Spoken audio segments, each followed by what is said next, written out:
Salve a tutti! Ecco qui finalmente completata la schedina del back sincrono. Quindi diamo uno sguardo più da vicino. Ecco qui come si presenta. Quindi abbiamo il connettore di ingresso, il connettore di uscita, i due fusibili, quindi uno relativo all'ingresso e l'altro relativo all'uscita. Poi c'è lo stadio di LDO che va a generare la tensione ausiliaria che serve all'integrato 2153. E qui c'è la regolazione del duty cycle, quindi per regolare la tensione di uscita. Questi sono i due MOS di potenza del mezzo ponte. Questi sono i condensatori ai capi del drain e del source di questo mezzo ponte, e questi sono i condensatori di uscita, quindi ci sono due elettrolitici e due polimerici per reggere i forti ripple di corrente. E poi c'è questo induttore che è bello grosso, con appunto il doppio avvolgimento per poter reggere i 10 ampere. Per quanto riguarda la fase di prova, non ho montato i dissipatori, che sono questi al lato, quindi sono già realizzati, ma per una questione di comodità, in quanto l'ingombro è eccessivo poi su scheda, quindi non posso andare con le sonde, diciamo che per la prova preferisco avere dei MOSFET senza dissipatore. Ora, le prove che voglio fare sono delle prove di carico, appunto. Quindi andrò prima a montare una resistenza da 10 ohm in uscita e poi andrò a montare una resistenza da 1 ohm. Quindi, come si può vedere, questa invece è ben dissipata perché voglio riuscire a dare in uscita una potenza di 65 watt, quindi è necessario un dissipatore con una corrente massima di 8 ampere, quindi non arriverò fino a 10 perché se no c'è il rischio che si rompano i fusibili. La tensione d'ingresso sarà 24 volt, quindi un po' più bassa della tensione di progetto di 40 volt, però per queste prove, essendo che i MOSFET non sono dissipati, non posso erogare la potenza di 200 watt che in teoria dovrebbe riuscire a dare questa scheda. Quindi adesso vado a montare tutto il setup di misura e poi ci vediamo direttamente durante la fase dei test. È tutto pronto per la prova, l'alimentazione deve solo essere connessa, mentre le sonde sono posizionate una in uscita, mentre l'altra andrà a vedere la tensione sul nodo switching, che è la forma d'onda più importante da osservare. La prima prova sarà a carico aperto, quindi per verificare il funzionamento del back, e poi andremo pian piano a caricare sempre di più. Quindi andiamo a vedere le forme d'onda. Ecco qui quello che si vede, quindi abbiamo in blu la tensione di uscita del back, mentre in giallo la forma d'onda sul nodo switching. Possiamo vedere che la frequenza è di 107 kHz, c'è un duty quasi del 50% e infatti la tensione media di uscita è di 12 volt. Inoltre, la forma d'onda gialla è perfettamente coerente con il funzionamento del circuito. Infatti, a carico aperto, come si può vedere, è perfettamente in ZVS e si riconosce dalla presenza di questi due picchettini che ci sono qui e qui, che sono proprio della lunghezza del dead time dell'integrato. Mentre per quanto riguarda la tensione di uscita, forse c'è qualcosa che non torna molto perché il ripple sembra troppo elevato. Andando a mettere in modalità AC, diciamo che il ripple è abbastanza elevato, di più o meno 500 millivolt. Forse il condensatore di uscita è troppo piccolino. Da progetto avevo previsto un condensatore di 100 microfarad in uscita, che in teoria doveva garantire un ripple davvero molto basso.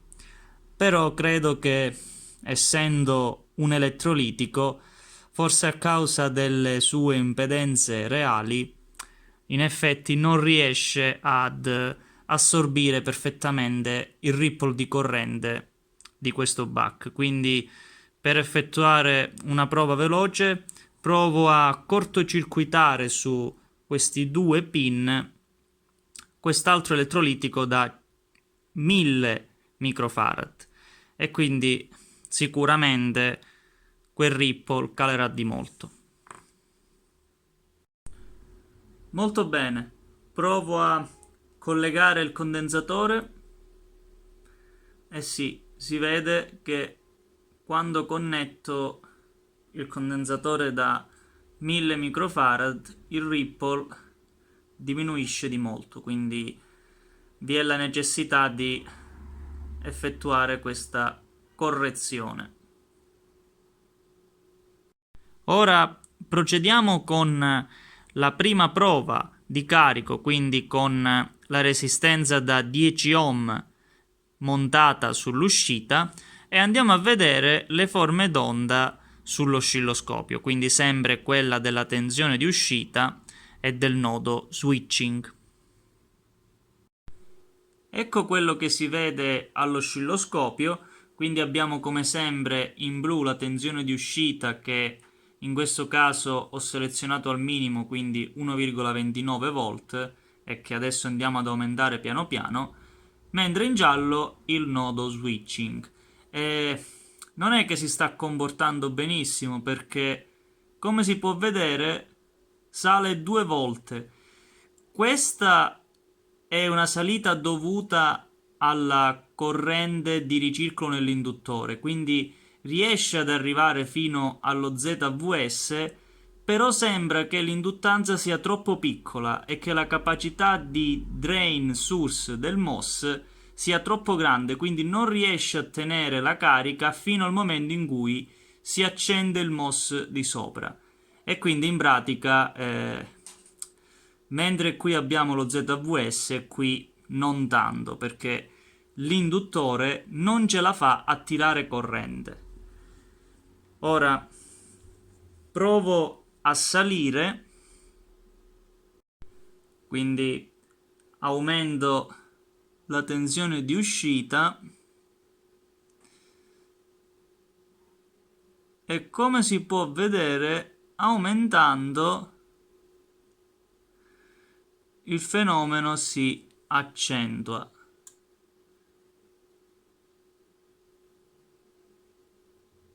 Quindi se faccio un single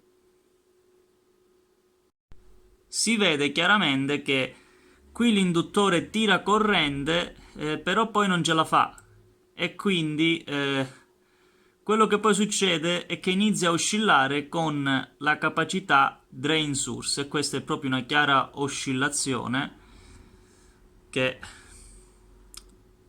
non va molto bene. Ora continua a salire, ci dovrebbe essere un punto in cui si assesta. No, poi continuando a salire, ecco qui è chiaro.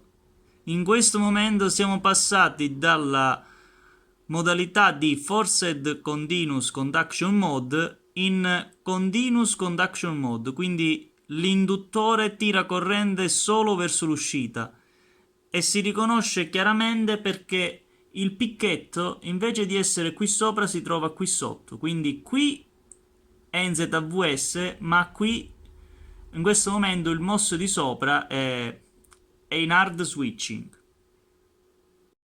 Quindi diciamo che in questa modalità, quindi in CCM, il buck funziona perfettamente, però a causa della piccola induttanza dell'induttore non si riesce a trarre il beneficio dovuto dalla Forced Continuous Conduction Mode.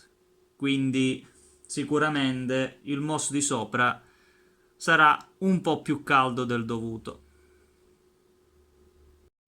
Ora effettuiamo l'ultima prova, quindi con il secondo carico da 1 ohm, e cercherò di portare in uscita fino a 8 A. Quindi banalmente effettuando la moltiplicazione si arriva a 64 watt in uscita. E niente, voglio verificare che in effetti il buck regga questa corrente e quindi che vada tutto bene. Ho connesso l'alimentazione, quindi abbiamo come sempre in blu l'uscita e in giallo la tensione sul nodo switching. Attualmente ho messo proprio il duty cycle al minimo e abbiamo una tensione di uscita che in media è di 0,6 volt. E già qui si può vedere una cosa curiosa, ovvero che siamo già in CCM. Quindi abbiamo il picchettino qui e il picchettino qui. Quindi l'induttore, appunto, entrando in questa modalità, in questo momento non vediamo quello che era successo prima, ovvero del doppio rimbalzo sul nodo switching.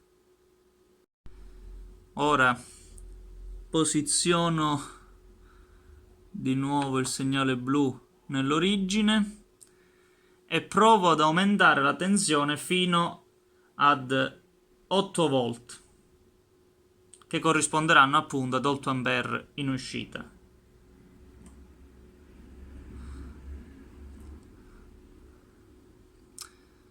Sto salendo piano piano,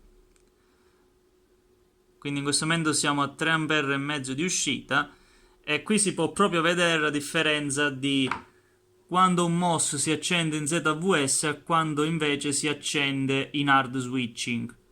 Si può vedere che qui proprio c'è una forte emissione e quindi vediamo sull'oscilloscopio questo ringing, ma in realtà è un falso segnale dovuto proprio appunto all'hard switching del MOSFET.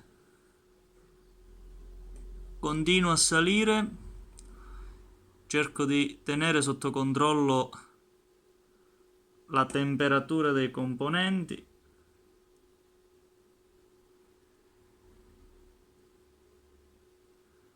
Ok.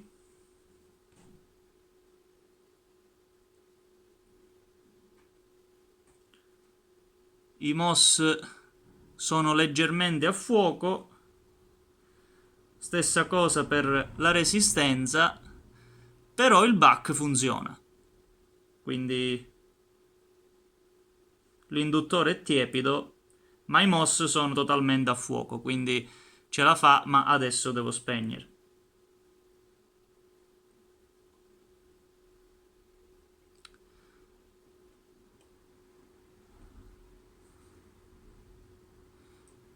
Molto bene.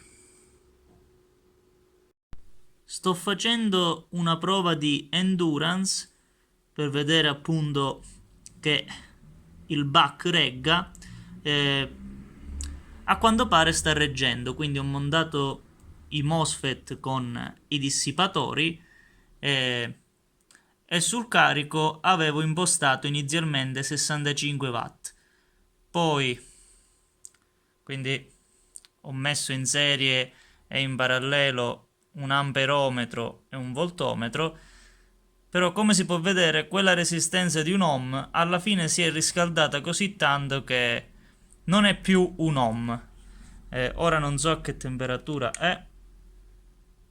Ok, 120 gradi, ma secondo me è molto di più, perché prima l'ho toccata e nonostante mi sia bruciato si è anche tolto il numero, quindi è così calda che se ne è venuta via la scritta.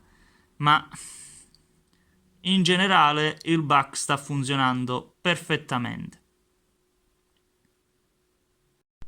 Molto bene, quindi come si è visto durante la fase di test, il back funziona correttamente. Per quanto riguarda invece la parte relativa agli errori che sono stati commessi, diciamo che si sono evidenziati in corso d'opera, quindi abbiamo che la capacità di uscita del back risulta essere troppo piccolina, quindi 100 microfarad non sono sufficienti, non dal punto di vista teorico ma dal punto di vista pratico, quindi un elettrolitico da 100 microfarad ha un'impedenza troppo elevata, quindi il ripple di tensione in uscita è troppo alto. Per quanto riguarda invece il secondo errore, abbiamo che questo induttore ha un valore di induttanza troppo bassa, quindi il buck funziona comunque, ma non si riesce a sfruttare i vantaggi della Forced Continuous Conduction Mode quando la corrente di uscita è piccolina, quindi non si riescono a limitare le perdite dovute all'hard switching. Molto bene, quindi sono molto soddisfatto di questo progetto, soprattutto del fatto che, nonostante sia una schedina così piccola, in effetti riesce a dare in uscita una bella quantità di potenza, quindi risulterà certamente molto utile in laboratorio. Molto bene, per questo video quindi è tutto. Alla prossima!